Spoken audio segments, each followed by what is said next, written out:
Eu quero falar hoje com vocês a respeito de um tema. Tenho algo a lhe dizer. Tenho algo a lhe dizer. E isso que eu estou dizendo para você está escrito aqui no Evangelho de Lucas, no capítulo 7, versículo de número 40. Versículo número 40. Se você não quiser, não precisa abrir a Bíblia não. Eu vou fazer vou fazer uma explanação em nome de Jesus a respeito desse versículo. O versículo está contido dentro de um contexto, de um acontecimento, algo que sucedeu, algo que aconteceu e que Jesus, ele reconheceu e não repreendeu aquilo que haviam lhe feito. Irmãos, a palavra de Deus, ela nos ensina que nosso Senhor Jesus Cristo, jamais ele ficará devendo algo a alguém. Jamais, jamais, jamais, jamais. Tudo o que eu faço, tudo o que você faz, ainda que a gente não busque o reconhecimento dele, porque a Bíblia nos fala assim que quando a gente fizer tudo quanto ele nos mandar, não é para nós nos vangloriarmos, não é para nós enchermos o coração de orgulho, mas é para nós nos acharmos como servos inúteis. Servos inúteis. Essa é a maneira de que o Senhor, ele nos ademoesta, para que quando você fizer alguma coisa, o Senhor não deixa seu coração se encher de coisa, não. Não deixa, não. Porque muito maior foi aquilo que ele fez por você.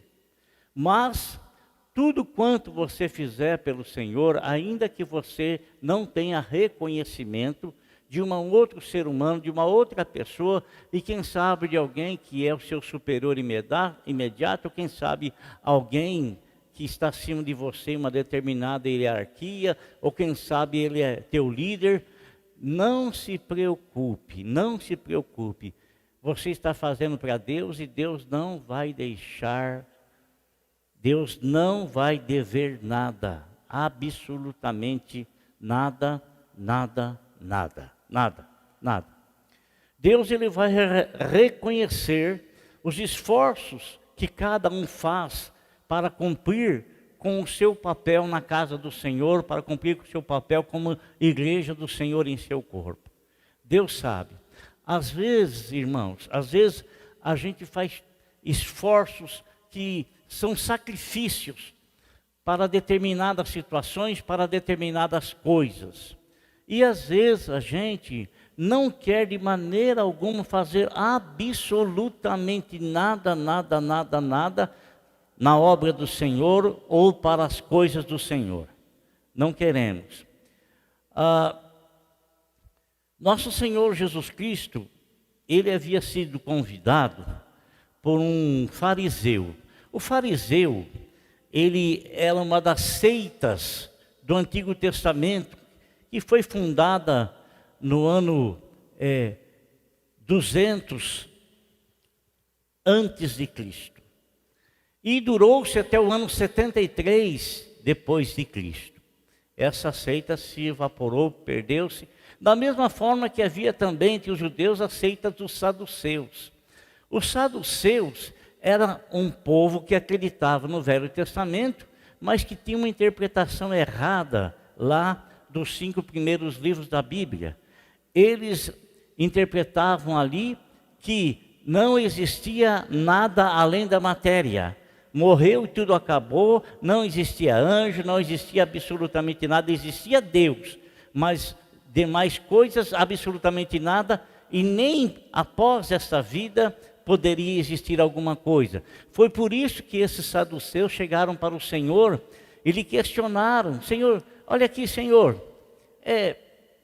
na lei de Moisés está falando o seguinte, que se alguém casar-se e vier a falecer, o irmão desse assume o papel de marido da viúva para levantar descendência para o nome do seu irmão, para que o seu irmão para que o seu irmão, a vida dele não acabe ali, não terminar, e que ele não tenha posteridade após ele, não tenha filhos e, consequentemente, forme outra posteridade. Então, casaram sim, vou usar algo que está falando ali, talvez não no número certo de pessoas que casaram.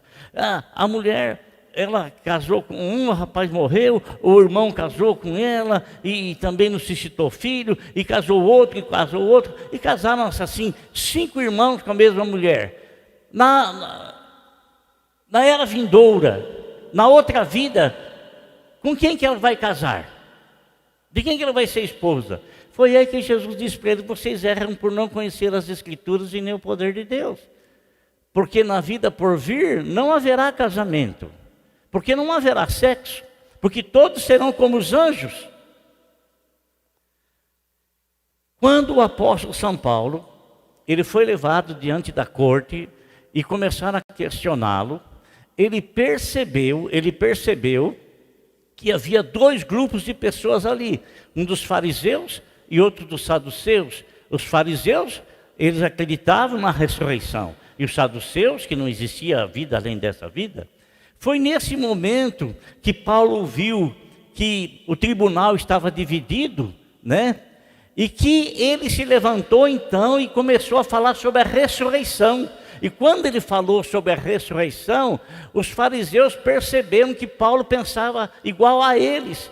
Então, Paulo, ele não foi entregue para o grupo adversário. Por quê? Porque eles pensavam igual a Paulo e Paulo pensava igual a eles. Então, eles preservaram a vida de Paulo. Nosso Senhor Jesus Cristo, ele foi convidado por um fariseu. Esse grupo de fariseus, essa seita, eles eram pessoas que a vida deles estava moldada dentro dos 5 primeiros livros da Bíblia. E eles viviam o máximo de acordo com aquilo que estava estabelecido, tanto que eles passaram a ter orgulho da religião deles, porque eles eram pessoas que se autovigiavam para cumprirem em suas vidas aquilo que estava escrito lá nos 5 primeiros livros da Bíblia. Você se lembra daqueles 2 homens que estavam orando, né? Os 2 estavam orando, uma hipótese, apenas uma, estavam diante do muro das lamentações. Eu que estou contextualizando. E um estava orando ao Senhor, batendo no peito, e dizia assim: Senhor, se for propício a mim, perdoa os meus pecados.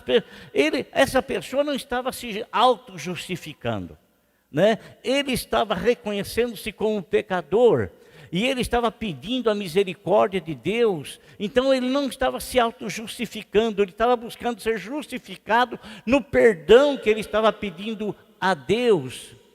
E o outro que estava do lado, né, dizia assim: oh, graças te dou, porque eu não sou igual esse homem, esse pecador aí. Olha, eu faço isso, faço aquilo, né? Ele estava se auto-justificando, como se ele dissesse assim: eu tenho muito menos erro do que esse rapaz aí, eu tenho muito menos falha do que esse rapaz aí, eu estou assim num grau superior a ele, né? Se auto-vangloriando e humilhando o outro.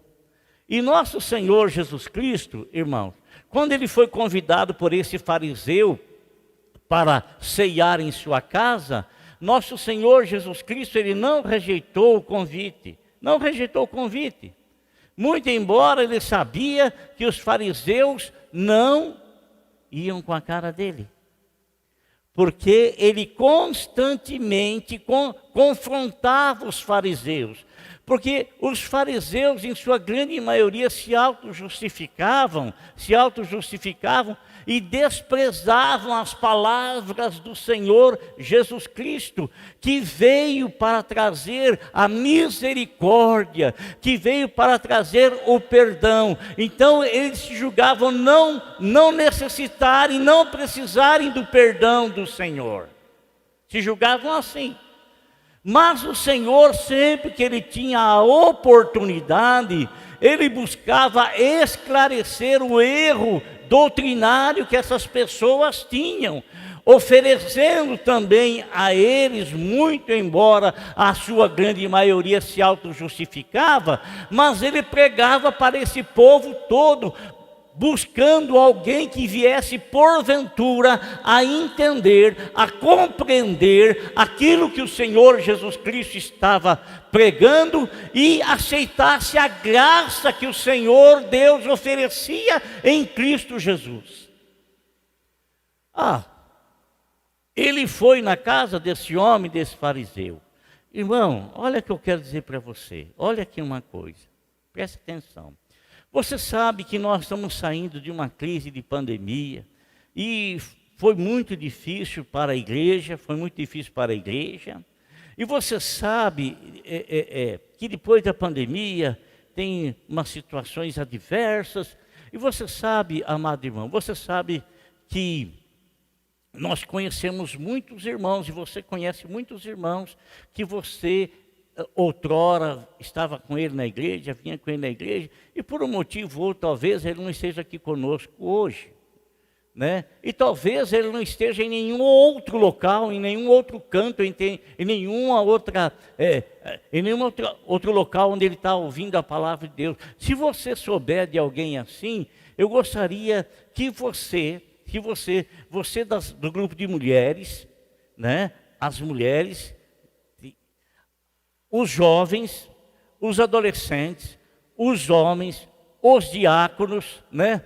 Pudesse então, em meu nome, conversar com essas pessoas,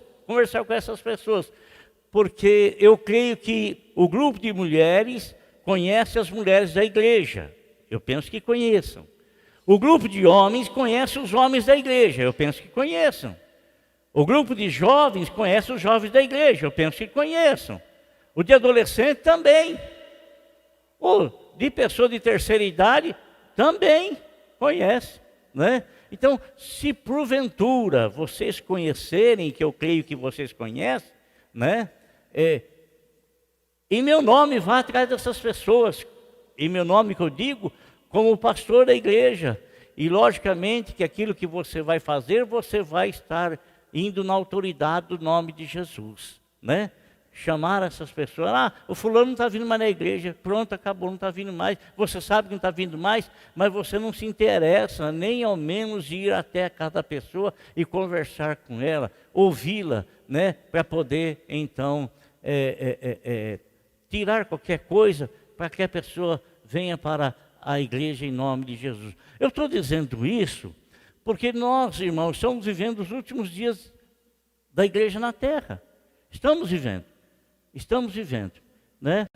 E não quero dizer também que quem não está na igreja está perdido, não é isso que eu estou querendo dizer, mas está fora da comunhão, né? Fora da comunhão. Então, eu gostaria muito, se você, meu irmão, que está me assistindo aí, me ouvindo agora, quem sabe está acontecendo com você isso aí, né?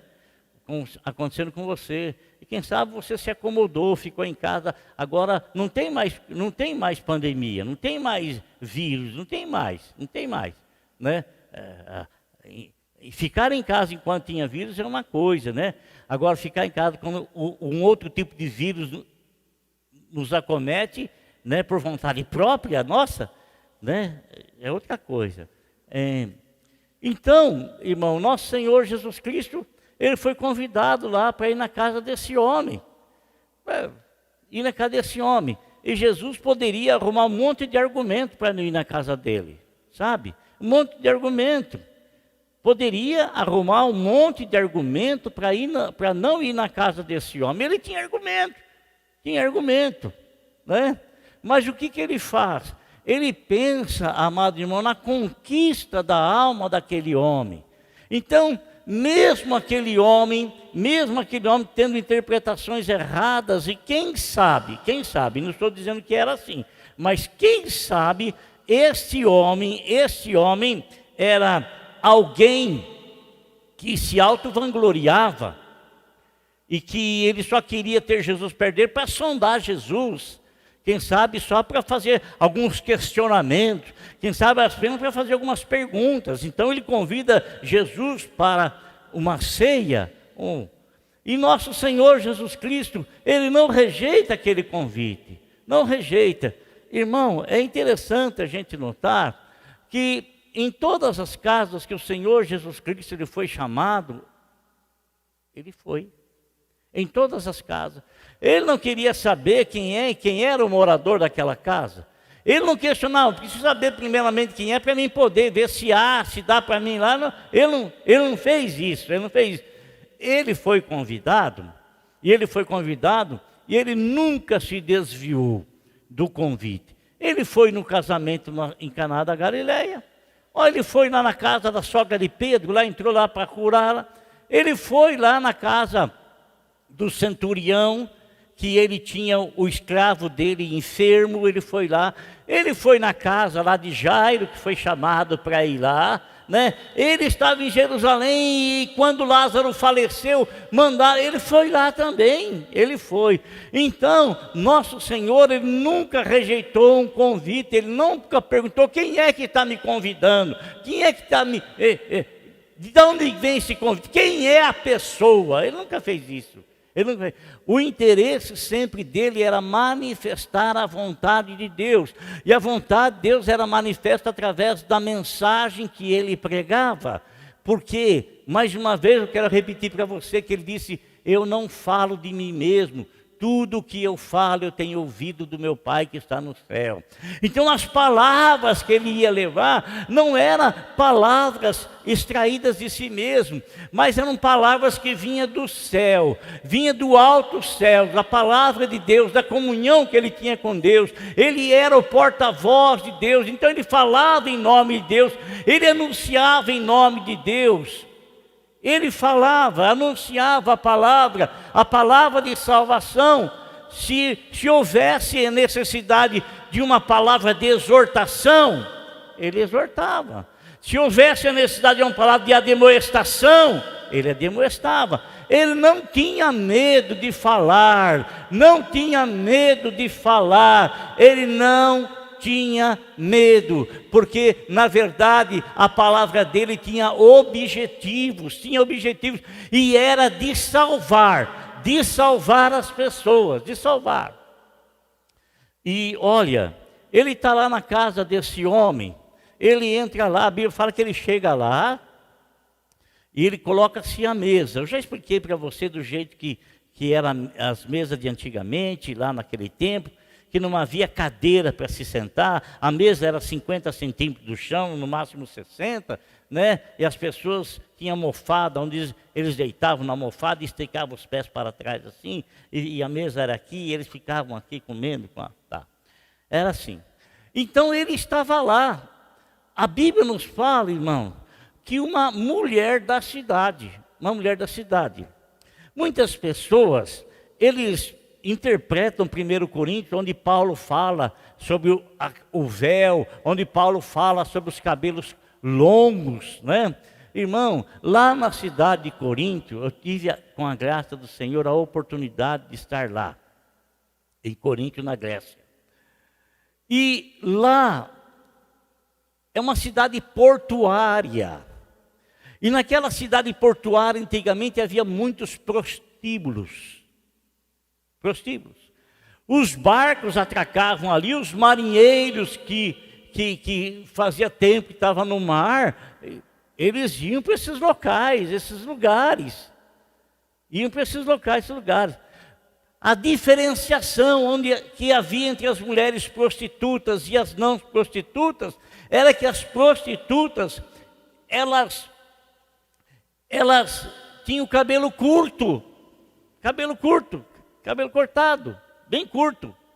E as mulheres que eram casadas e as mulheres que estavam em pleno desenvolvimento, ainda não eram casadas, mas elas tinham o cabelo longo porque era sinal de que tinha alguém com uma autoridade sobre a vida delas. As não casadas, o pai era a autoridade. E as casadas, o marido era a autoridade. Quando o evangelho chega em Corinto, né? E as mulheres, então, elas recebem o evangelho da liberdade, né? E algumas dessas mulheres começaram a cortar o cabelo, né? E consequentemente elas eram vistas e não sabia-se diferenciá-las mais entre as prostitutas da cidade e as mulheres que tinham alguém sob sua autoridade. O Paulo recomendou que elas usassem véu para diferenciar. Então havia essa diferenciação. Quando nessa cidade onde Jesus estava e que ele chegou na casa do fariseu, a Bíblia nos fala que uma mulher da cidade, e havia um adjetivo negativo para a vida dela. Uma mulher da cidade, uma pecadora, isso é, uma mulher reconhecidamente como uma mulher de bordel.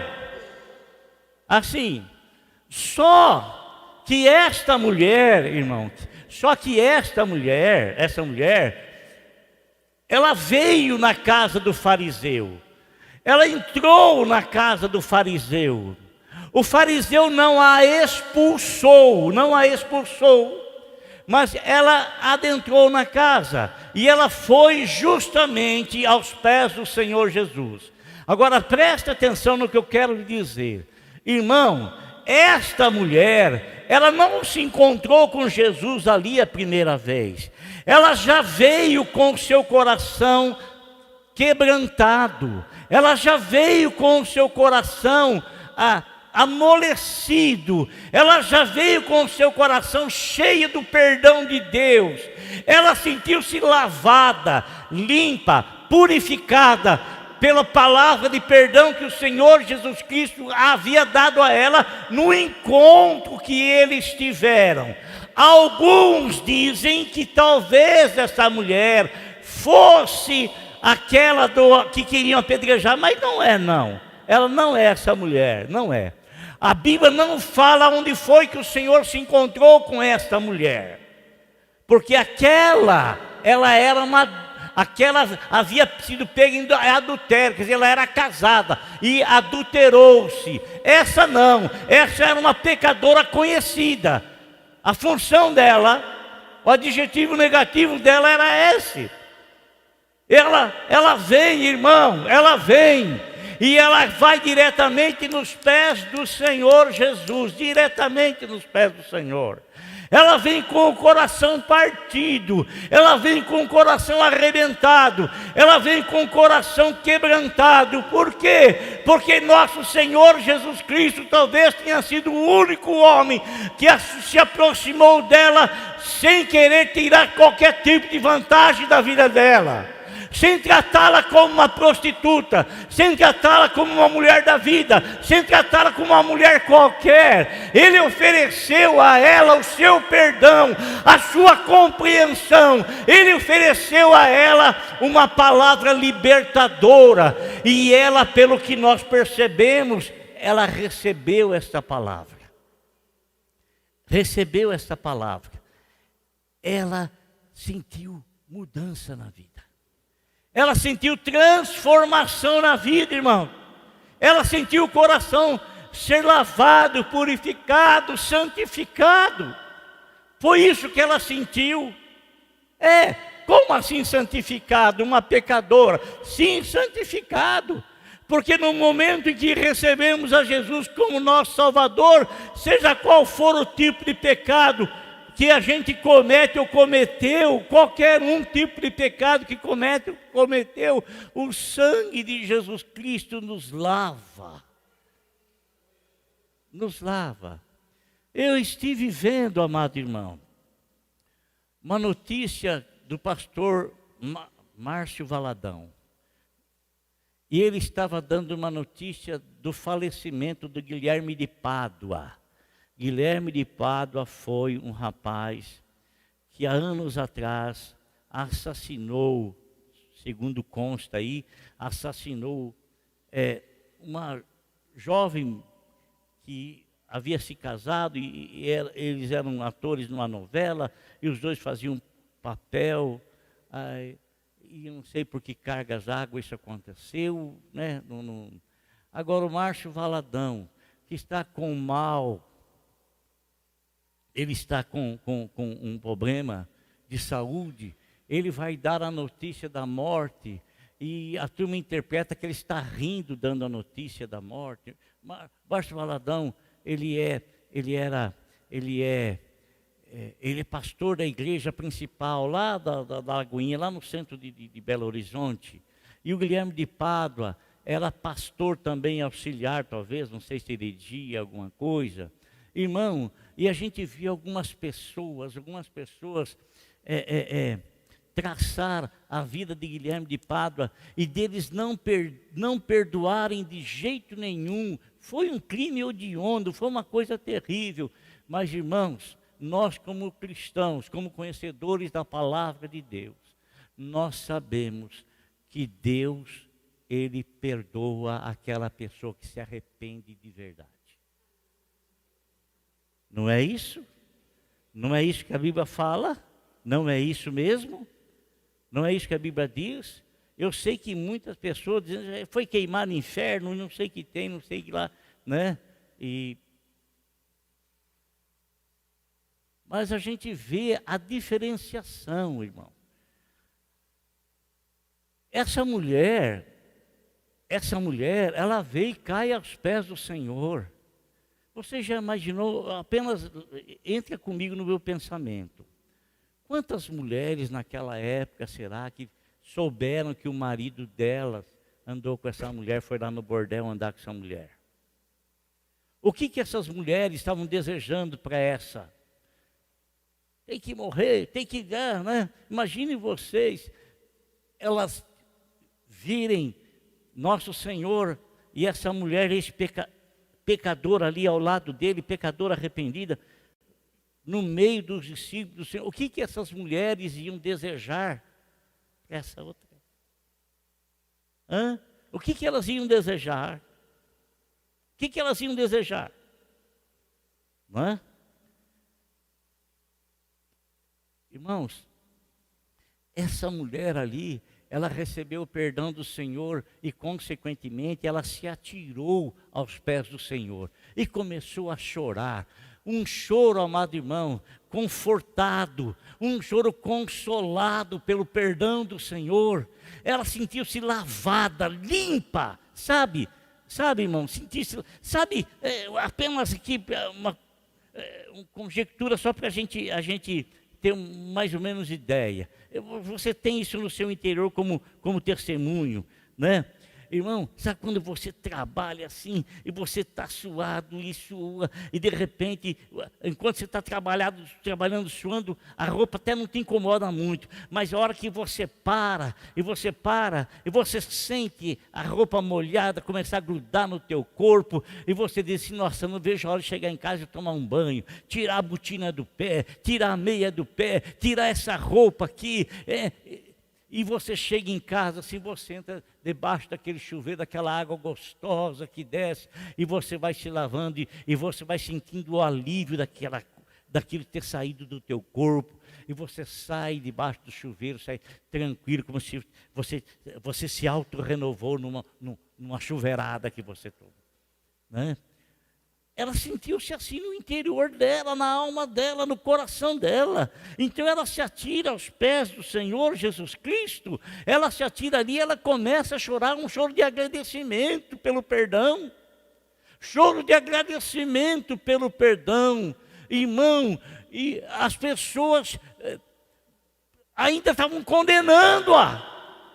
E nós vamos ver isso na fala do fariseu. Na fala do fariseu, o fariseu disse assim, esse homem não é profeta coisa nenhuma, porque se ele fosse profeta, ele ia saber que essa mulher que está tocando nele é uma pecadora. Irmão, o pecado dela já havia sido perdoado, já havia sido lavado, já havia sido limpo, mas ele ainda estava com a palavra de acusação, porque ele estava rotulando ela, porque ele não sabia o que tinha acontecido no interior do coração dela. Assim aconteceu com esse tal de Guilherme de Pádua. As pessoas continuaram acusando, e logicamente eu entendo a revolta dessas pessoas, de um crime bárbaro que aconteceu, mas o Senhor havia o lavado, havia o purificado, havia santificado, e a Bíblia fala que os nossos pecados, quando confessados, largados, abandonados, o Senhor os pega e lança na profundeza do mar, e o Senhor nunca mais se lembra dele, o Senhor nunca mais se lembra dele, nunca mais, nunca mais. Nunca, nunca mais. O Senhor não se lembra mais dos nossos pecados. Amado, não adianta Satanás vir querer te acusar. O Senhor não se lembra mais dos nossos pecados. Não adianta ele vir dizer, eu bem sei quem é esse aí era assim, assim, e agora está nos pés de Jesus, está com Jesus, está com a Bíblia na mão. Irmão, a Bíblia fala que o nosso acusador quem é? Satanás. Porque o pecado que ele colocou nas nossas costas, o sangue de Jesus tirou. E ele continua querendo nos acusar, ele continua querendo estender o dedo, ele continua, mas o Senhor nos vê como uma nova pessoa, uma nova criatura. O Senhor nos vê lavados e remidos no seu sangue. O Senhor nos vê como alguém que aceitou e foi justificado em Cristo Jesus, foi perdoado, lavado. E se Ele me perdoou, e se Ele foi quem pagou o preço do meu perdão, quem é você para me acusar? Quem é? Quem é você para me acusar? Quem? A Bíblia fala, irmão, que Deus não leva em conta o tempo da ignorância, as práticas feitas na ignorância, os pecados realizados na ignorância, Deus não leva em conta. A partir do momento que você entrega a sua vida a Ele, seja o que for que você tenha feito, onde abundou o pecado, superabundou a graça. Onde o pecado foi extremamente forte, a graça do Senhor é mais forte ainda, e o sangue de Jesus purifica-nos de todo o pecado. O homem não entende isso, o homem é difícil de entender isso. Eu quero dizer uma coisa para você: os homens que não conseguem entender isso, não conseguem entender o perdão de Deus, porque eles não têm o perdão de Deus na vida deles. Não tem. E como eu sei que não tem? Eu sei que não tem, porque eles não conseguem perdoar alguém. Não conseguem perdoar. Eles não podem orar o Pai Nosso, perdoa as nossas faltas, assim como nós perdoamos aqueles que nos têm ofendido. E a ofensa não é apenas dizer um palavrão, a ofensa não é você apenas chamar você disso, daquilo outro. A ofensa, ela pode ser gravíssima. Mas o Senhor nos perdoa de todas. Só que Ele fala assim, eu não te acuso e nem te atiro pedra, mas vai embora e não faça mais, tá bom? Vai embora e não faça, e não pratique de novo, não. Eu não estou te acusando, não estou te ofendendo, não estou dizendo para você que você vai ter que pagar o que você fez, porque o que você fez eu paguei para você. Mas a partir de agora que você teve o conhecimento, então não peques mais, tá bom? Não peques mais.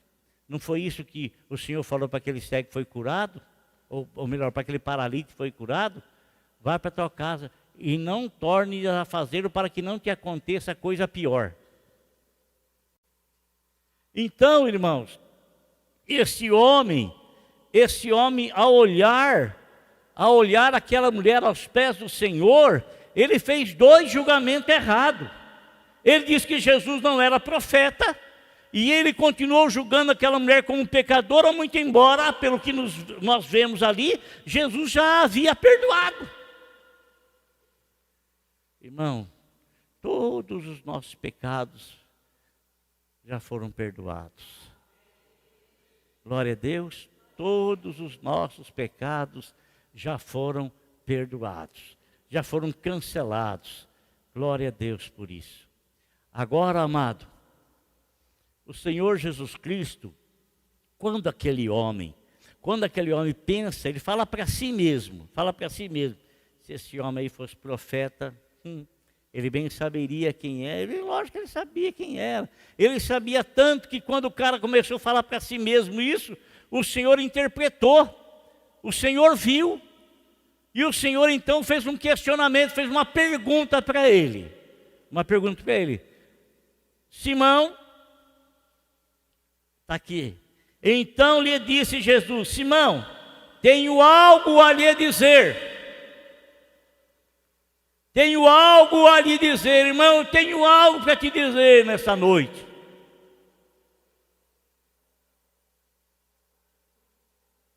Nunca meça as pessoas dentro da casa do Senhor. Deixa aí na mão do Pai. Deixa na mão de Deus. E quando nosso Senhor fala para Simão: Simão, tenho algo para lhe dizer. Então Simão lhe responde: dize, mestre, disse ele. Aí o Senhor faz uma analogia. Ele disse: tinha dois homens, um credor tinha dois devedores. Um devedor lhe devia 50 denários. Deixa eu confirmar aqui se é isso mesmo. Dois homens deviam a um certo credor. Um devia 500 denários e outro 50. Um denário era um dia de trabalho braçal. Um denário. É um salário diário de um servidor braçal. Um denário. 50 denários era equivalente a 50 dias, quase 2 meses de trabalho. O outro era 500 denários. 500 denários. 500 denários eram quase 2 anos, de trabalho. Quase 2 anos de trabalho. Mas o Senhor fala assim, que nenhum dos dois tinha condição de pagar. Nenhum dos dois. Nenhum. A dívida, aparentemente não era tão grande. É que ambos não tinham condições. Ora, irmão, uma dívida para alguém, por exemplo, você vai dever 10 mil reais, 15 mil reais, 20 mil reais, você só vai fazer uma dívida nesse montante se você achar que tem condições de saldar essa dívida. Senão você vai se enroscar.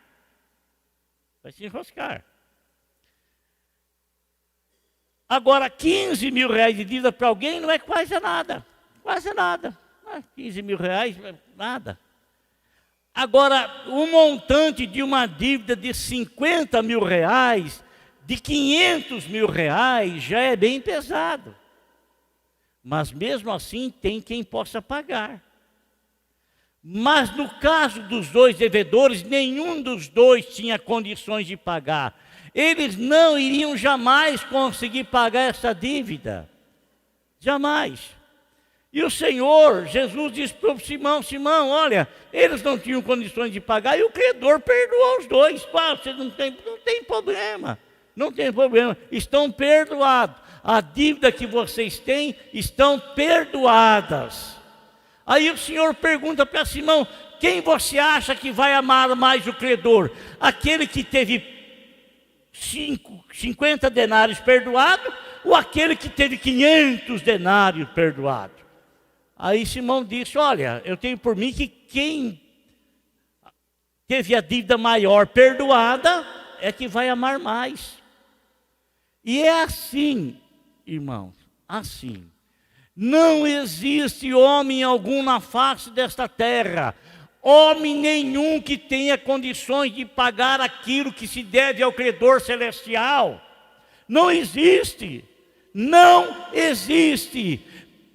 aquela pessoa que às vezes se tenta justificar, ainda bem que eu não sou como ele aí ó, deve muito, ele é um publicano, ele é um pecador, ele deve muito para o Senhor, viu?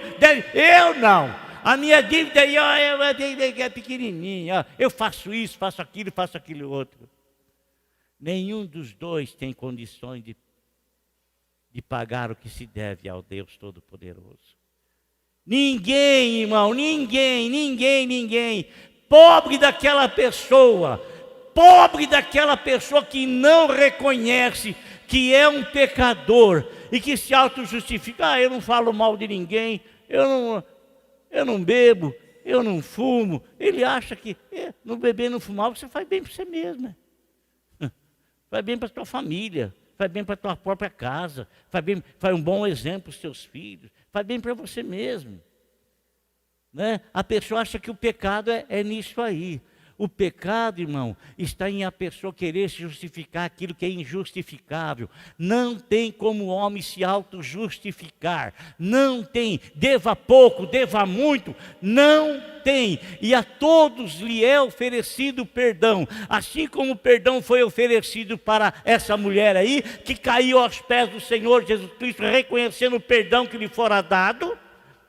Assim como estava sendo oferecido para o fariseu, mas o fariseu não queria aceitar, porque ele achava-se justo. Está entendendo? Achava-se que não precisava do perdão de Deus, do perdão que lhe era oferecido em Cristo Jesus. Mas a Bíblia fala assim, todos pecaram e todos estão destituídos, seja pecadinho, seja pecadão. Todos estão destituídos da glória de Deus. Todos, indistintamente todos. E a todos, então, é oferecido perdão. Porque Deus amou o mundo de tal maneira que deu seu Filho unigênito para que todo aquele que nele crê não pereça, mas tenha a vida eterna. É oferecido a todos. Olha, irmão. Graças a Deus pelo perdão que Deus nos ofereceu. E graças a Deus que nós nos reconhecemos como pessoas assim, necessitadas do perdão de Deus. E esse perdão nos foi oferecido e nós recebemos esse perdão e por isso nós reconhecemos aquilo que o Senhor fez por nós. E por isso nós temos o coração grato a Deus, da mesma forma que aquela mulher teve o coração grato a Deus, de chorar aos pés do Senhor, de derramar as suas lágrimas no pé do Senhor, de enxugar os pés do Senhor com os seus cabelos e de deitar perfume que estava dentro de um vidro de alabastro. Alabastro é uma pedra, né? E fez-se um vaso então e havia perfumes ali. E ela trouxe aquele vaso de alabastro com perfume e deitou o perfume nos pés do Senhor. E aquele perfume lá, ele alcançou toda aquela casa. Um cheiro suave que subiu às narinas do Deus Todo-Poderoso, um cheiro de reconhecimento, um cheiro de gratidão. Amém? Fala para o teu irmão assim, sem Deus, meu irmão, você não vai a lugar nenhum. Sem Deus você não vai a lugar nenhum. Sem Deus você não vai a lugar nenhum. Sem Deus. Nós precisamos do perdão do Senhor. E o perdão do Senhor nos é oferecido. Meu amigo, você que está nos acompanhando pelas redes sociais aí, quem sabe você está assim nessa situação. Você fala, eu não sou isso, só vai atrás de Deus quem faz coisa errada, Irmão, todo mundo fez coisa errada. Todo mundo faz coisa errada. Mas para quem faz coisa errada, a coisa certa é oferecida em Cristo Jesus, que é o sangue dele, que nos purifica de todo o pecado. E só nele, então, nós poderemos alcançar o perdão e poderemos alcançar também a lavagem dos nossos pecados pelo sangue de nosso Senhor Jesus Cristo. E aí sim, não nos tornarmos justos em nós mesmos, mas sermos justificados em Cristo Jesus. E Ele então fala que nós somos justificados e nos tornamos justos na pessoa dele, no sacrifício que Ele fez por nós. Amém? Glória a Deus. Então, o Senhor Jesus Cristo respondeu para Simão: disseste bem, Simão, você julgou bem, isso mesmo. Eu entrei na tua casa aqui e você, porque você acha-se um homem justo, você não me recebeu como devia me receber. Essa mulher não. Ela chegou aqui, ela já caiu nos meus pés, já chorou, já lavou meus pés com suas lágrimas, enxugou com seus cabelos, beijou os meus pés, deitou perfume nos meus pés. Glória a Deus, irmãos. Glória a Deus. Uma coisa eu tenho para te dizer.